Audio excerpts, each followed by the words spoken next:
Est-ce qu'il y a quelque chose à rajouter? Est-ce qu'il y a quelque chose à rajouter?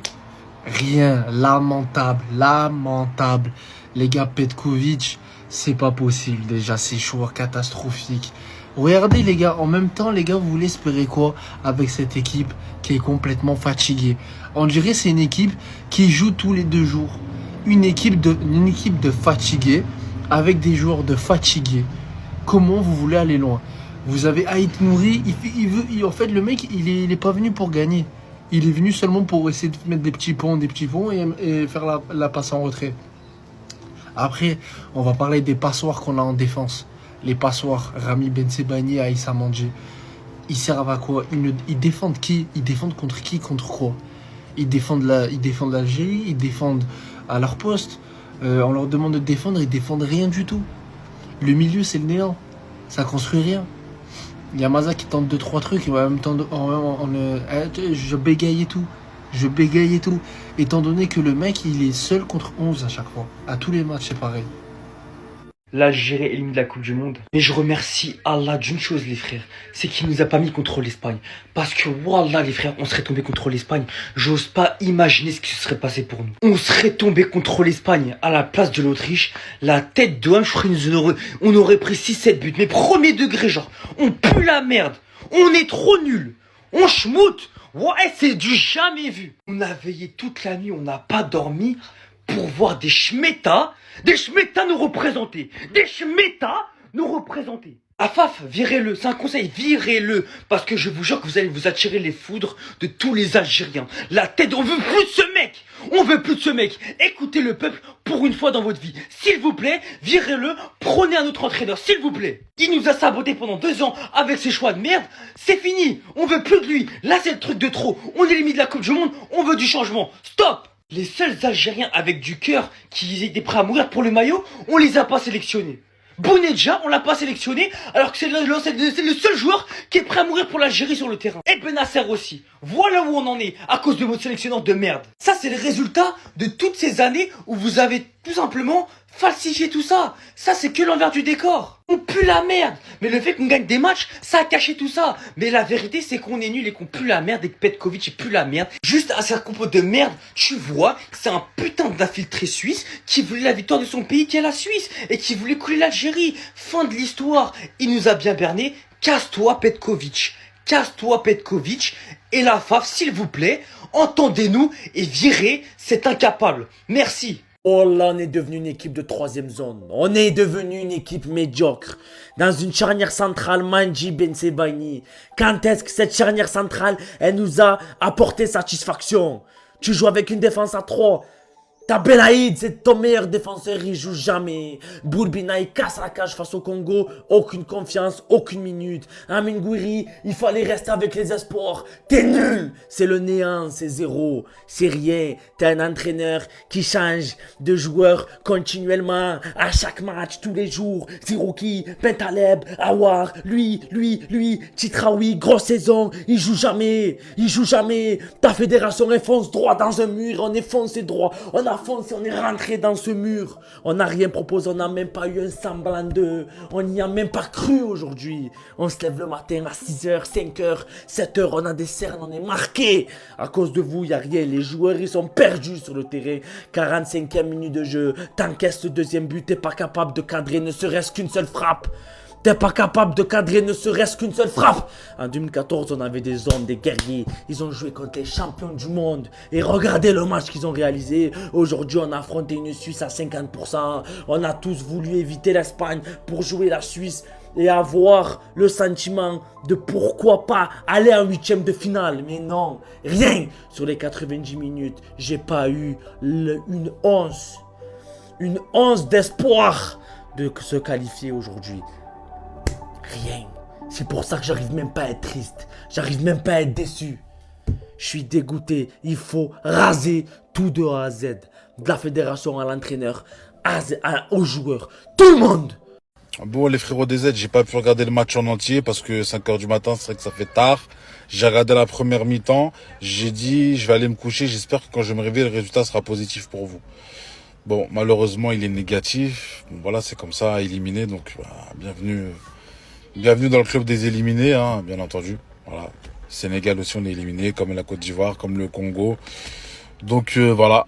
Maintenant, moi, la question que je me pose, et c'est la question que je me posais aussi avant le match, est-ce que c'était pas mieux finalement de jouer l'Espagne?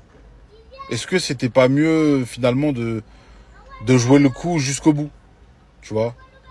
Sachant que moi, je suis pas dans les trucs, oui, où votre match il est arrangé, mais je pense qu'il y a eu quand même il y a quand même eu un certain calcul, tu vois, pour vous arranger, pour vous arranger vous-même. Mais est-ce que c'était pas mieux de jouer l'Espagne finalement? Parce que moi, je pense que, vas-y, même si l'Espagne c'est largement favori, au moins si tu perds contre l'Espagne, au moins, je pense que tu perds avec honneur. Et je pense que tu aurais montré pas mal de choses intéressantes dans ce match. Sachant que l'Espagne, c'est une équipe qui joue. Vous aussi, vous êtes une équipe joueuse. Vous avez quand même, malgré votre équipe, qui est en reconstruction, des joueurs qui ont une palette technique, voilà, assez intéressante. Je fais référence à Ibrahim Maza et d'autres. Mais est-ce que c'était pas mieux de jouer l'Espagne finalement? Tu vois, puis même pour le prestige. Au moins, tu sors, voilà, t'es sorti contre l'Espagne. Là, tu sors contre la Suisse. Alors, voilà, une belle équipe suisse, hein. Voilà, avec des joueurs de coffre, hein, vraiment. Voilà, Mbolo, on a pu le voir, là. Un petit Mozambique, Zakaria, c'est solide, hein. Attention. Mais finalement, pour le prestige, moi, je trouve qu'un Algérie-Espagne, ça aurait été pas mal.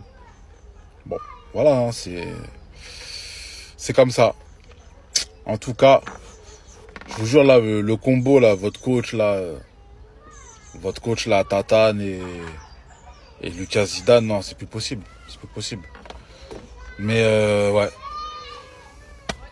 Voilà les frères, hein. Faut revenir plus fort, Inch'Allah.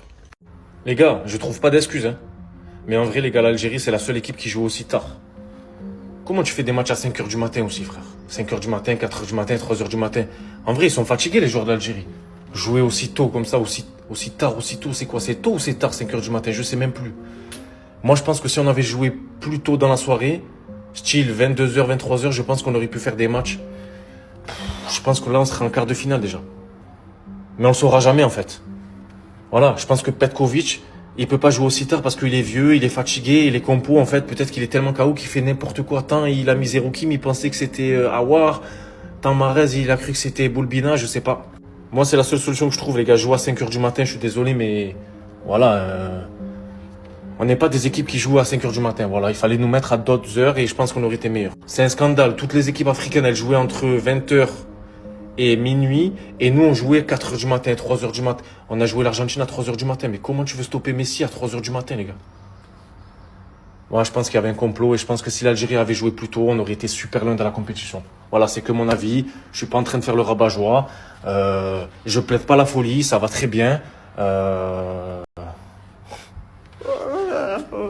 Vous savez, moi, je trouve ça quand même bien triste, ce qui se passe avec l'Algérie. Parce que tu vois tout le potentiel qu'ils ont. Tu vois la belle génération qu'ils ont. Et t'as des mecs qui représentent une entrave à l'évolution et à l'émancipation du football algérien. Depuis un certain temps maintenant, ça m'insupporte, genre un point, vous savez même pas, je les vois éliminer, ça m'étonne pas plus que ça. Mais quand tu vois la compo qu'il fait déjà aujourd'hui, j'arrive pas tellement à suivre l'idée. Je sais pas ce qu'il a voulu faire aujourd'hui. Tu vois qu'il y a une recette qui fonctionne plus ou moins depuis le début de la compétition. Plutôt que de continuer à suivre ta ligne éditoriale, non, tu changes tout dans un match archi important contre une équipe que tu connais comme le bout de tes doigts. Plutôt que d'utiliser ça comme un atout, non, tu viens te comporter comme un ennemi du peuple à la limite, genre.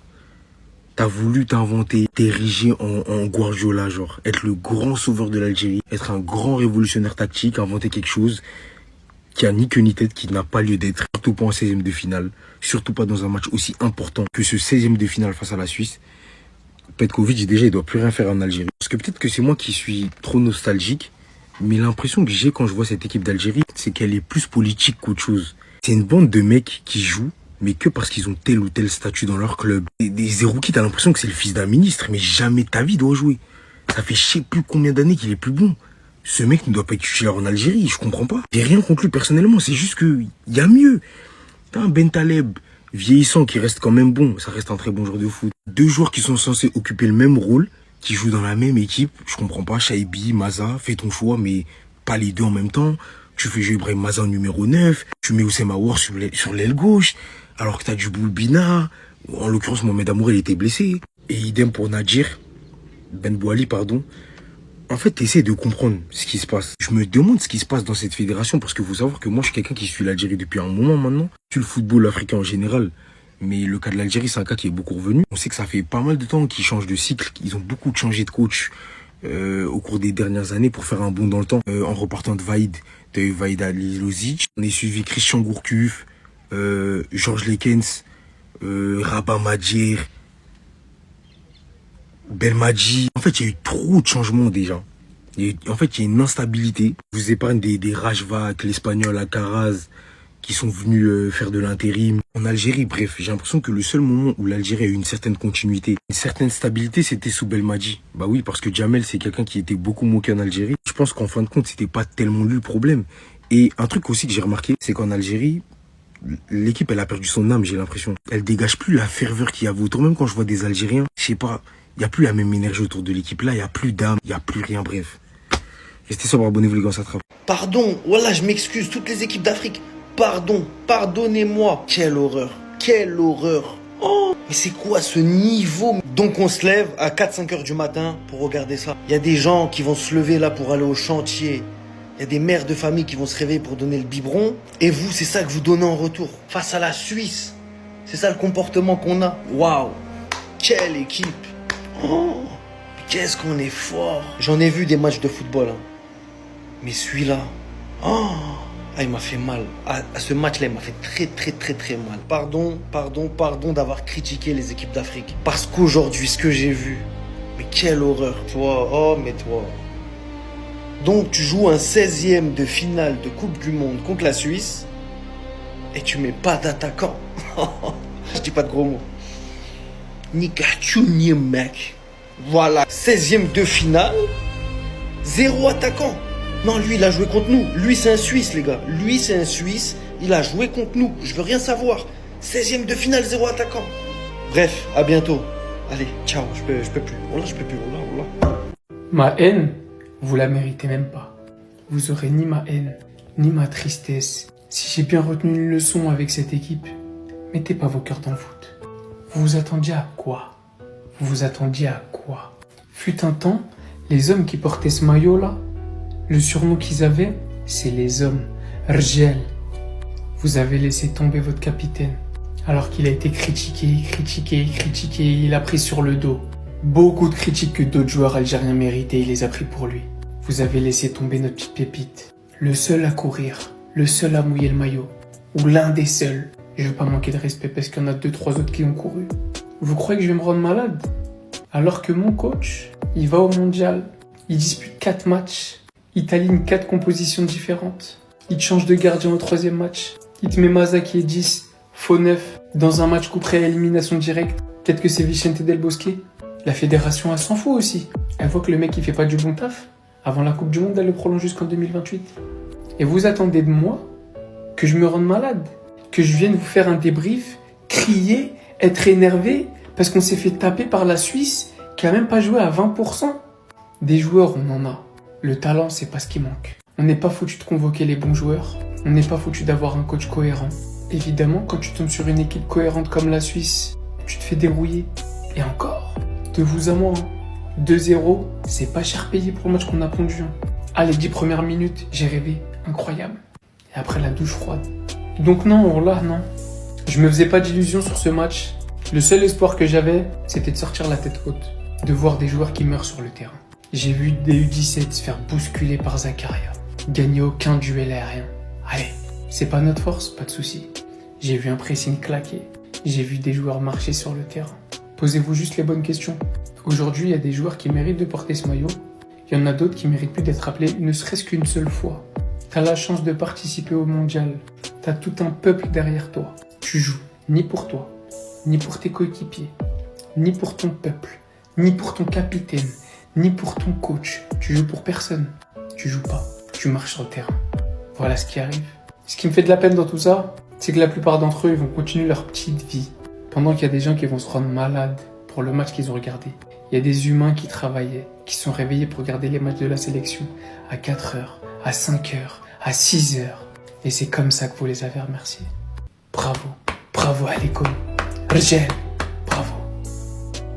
L'équipe d'Algérie s'incline 2-0 dans ce 16e de finale de Coupe du Monde et donc est éliminée du Mondial 2026. Cette élimination me fait mal parce que je suis sûr qu'il y avait la place. L'équipe de Suisse, ok, ils étaient forts, mais il y avait tellement la place et je suis certain qu'on avait les joueurs pour gagner ce match. Et il y a tellement de choses qui n'allaient pas. Déjà, dès la composition de départ, je me suis dit que ça sentait mauvais. Ibrahim Maza en faux neuf. Mais quelle idée, on le sait que ça ne marche pas ça, on le sait. Dans la composition de départ, il y avait un seul vrai attaquant pour 5 milieux de terrain. Le seul attaquant, c'était Riyad Mahrez. On joue sans vrai numéro 9. Et ensuite, on commence le match. Franchement, je trouve qu'on commence bien.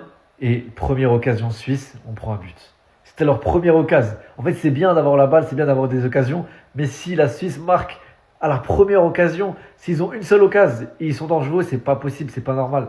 Et ensuite, dès le retour du vestiaire, on se prend le but du break, le but du 2-0.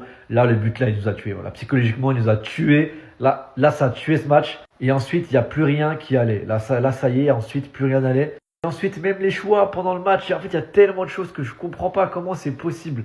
En fait, j'ai l'impression qu'on s'est auto-saboté ce match alors qu'on avait les armes. On avait ce qu'il fallait pour remporter ce match. En tout cas, là, il faut maintenant penser à l'avenir.